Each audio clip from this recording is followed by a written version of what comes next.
నిన్న సాయంత్రం నాకు ఒక నంబర్ నుంచి ఒక కాల్ వచ్చింది. నంబర్ చూడండి, 7386719629. ఈ నంబర్ నుంచి ఏ విధంగా ఆయన మాట్లాడుతుంటే, నేను additional secretary in finance department, పేరన్నాడైన దిలీప్ కుమార్.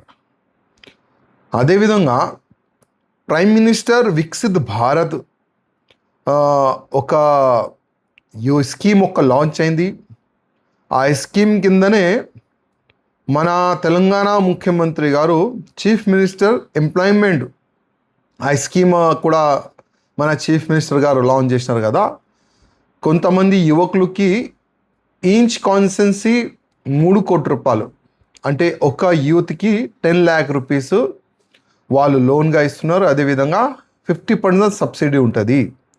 మీరు ఎందుకు అప్లై చేయలేదు, మీరు ఎందుకు ఇంత లేట్ అయినారు, మీరు అన్ని విధాలుగా ఈ స్కీమ్కి మీరు ముందు ఉంటారు కదా, ఎందుకు ఈ స్కీమ్ మీ నాలెడ్జ్లో రాదా అని ఆ యాంగిల్లో అయినా మాట్లాడాడు.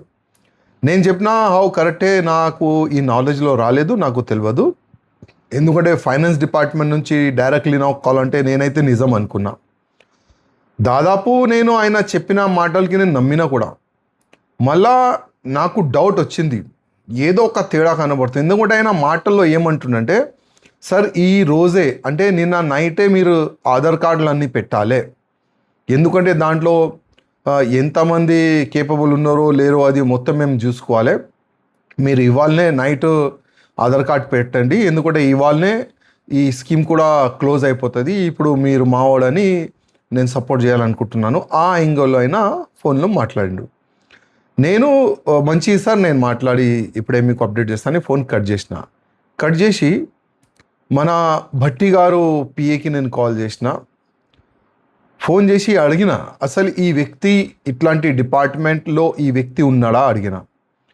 భట్టి గారు పిఏ అన్నాడు, లేదు సార్ ఇట్లాంటి వ్యక్తి లేడు, ఇట్లాంటి స్కీమ్ కూడా ఇంకా ముందు తీసుకొని పోవాలని అట్లాంటి కూడా ఇంకా లేదు అని ఆయన పిఏ అంటే నాకు డౌట్ వచ్చేసింది, ఇది ఫేక్ కాల్ అని.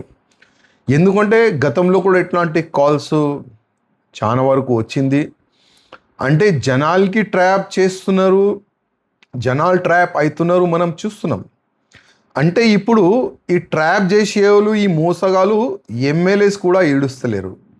ఎందుకంటే ప్రతి ఒక్క ఎమ్మెల్యే ప్రతి ఒక్క స్కీము బెనిఫిట్ ఆయన నియోజకవర్గం ప్రజలకి వెళ్ళాలని ఒక ఆలోచనలో ఉంటారు ప్రతి ఒక్క ఎమ్మెల్యే. ఇట్లాంటి ఫోన్ కాల్స్ అదేవిధంగా ఫైనాన్స్ నుంచి కాల్ వచ్చింది, ఇట్లాంటి ఒక మంచి స్కీము 30 మెంబర్స్కి మనం డబ్బులు ఇప్పించవచ్చు, దాంట్లో ఇంకా 50% సబ్సిడీ అంటే ఇమ్మీడియట్గా ఎమ్మెల్యేస్ యాక్టివ్ అయ్యి అన్ని విధాలుగా ముందుకు వెళ్ళాలని ఆలోచన చేస్తారు. కానీ ఇది టోటల్ ఫేక్ కాల్. ప్రతి ఒక్క ఎమ్మెల్యేస్కి ఎంపీస్కి నేను రిక్వెస్ట్ చేస్తున్నా, తెలంగాణ ఆంధ్ర, ఎందుకంటే ఈ లాంగ్వేజ్ మీరు విన్నర్ అనుకుంటున్నాను. ఈ లాంగ్వేజ్ ఆయన ఏ యాంగిల్లో అయినా మాట్లాడుతుండే అనుకోదాం. 2 స్టేట్ నేను కోట్ చేస్తున్నా. తెలంగాణ ఆంధ్రప్రదేశ్ ఎమ్మెల్యేలు కొద్దిగా జాగ్రత్త. ఇట్లాంటి ఫేక్ కాల్స్ వస్తే దాంట్లో మీరు ట్రాప్ కాకూడదు. ఎవరైనా ఫోన్ చేస్తే ఆధార్ కార్డు కానీ ఏదైనా డీటెయిల్ కూడా ఇవ్వకూడదు. ఎందుకంటే ఫస్ట్ అయినా ఆధార్ కార్డు అడుగుతాడు, మళ్ళా సార్ ఫీజు కట్టాలి, ఈచ్ మెంబర్ 10,000 20,000 50,000 అని ఆయన అడుగుతారు. దాంట్లో ఇమీడియట్గా మనం మన పిల్లల్ని కానీ మన కార్యకర్తలు కానీ మన పరిచయం ఉన్న వ్యక్తులకి ఇమీడియట్గా వాళ్ళకి ఫోన్ చేసి డబ్బులు మనం కట్టిస్తాం. దాని తర్వాత ఆ ఫోన్ స్విచ్ ఆఫ్ అయిపోతుంది. ఇప్పుడు ఈ ఫోన్కి నేను ట్రై చేస్తే ఈ ఫోన్ కూడా స్విచ్ ఆఫ్ అయిపోయింది, అంటే టోటల్ ట్రాప్.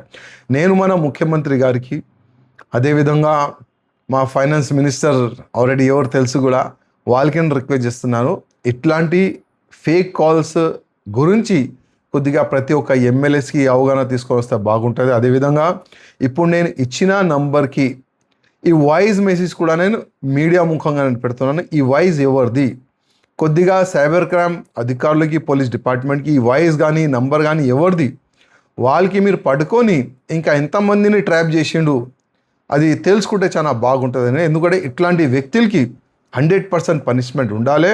ఇట్లాంటి వ్యక్తులు 100% జైలుకి వెళ్ళాలని నేను మా ముఖ్యమంత్రి గారికి కోరుతున్నాను.